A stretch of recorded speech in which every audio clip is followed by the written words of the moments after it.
First responders are ground zero of childhood trauma.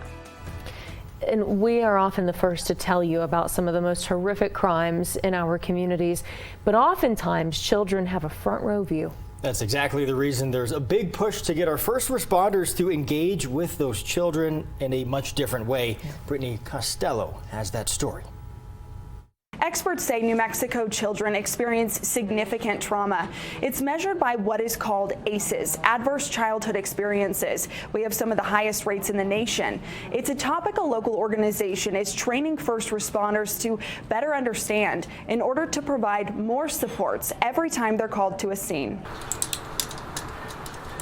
Handle with care. It's a simple message. New Mexico Child First Network's Marilyn Beck hopes will make a big impact. The point of this program is to say everyone just pause and put the child first at the center. It starts at a crime scene or any scene where first responders are called. It is very common for us to go, whether it be an unattended death call or a domestic violence situation, for there to be children involved in some capacity.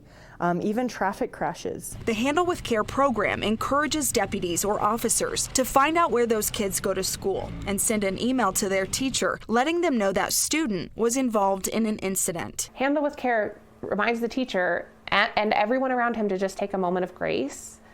And instead of, Johnny, why didn't you bring your books today? Where's your computer? It also puts the school on alert if other support systems are needed or available. Right now, Beck says she's training Bernalillo County Sheriff's deputies to better understand adverse childhood experiences, trauma that can lead to health, social, and emotional challenges down the road. She points to data showing nearly 90% of kids in the juvenile justice system have 4 or more adverse experiences. The research shows that one positive adult in a child's life can save their life and put them on a trajectory for positive life experiences. Sergeant Autumn Neese with BCSO's Special Victims Unit says she wants her team to be that helping hand. We had a case in our unit recently with a juvenile suspect, and ultimately we found out that he was also a victim previously.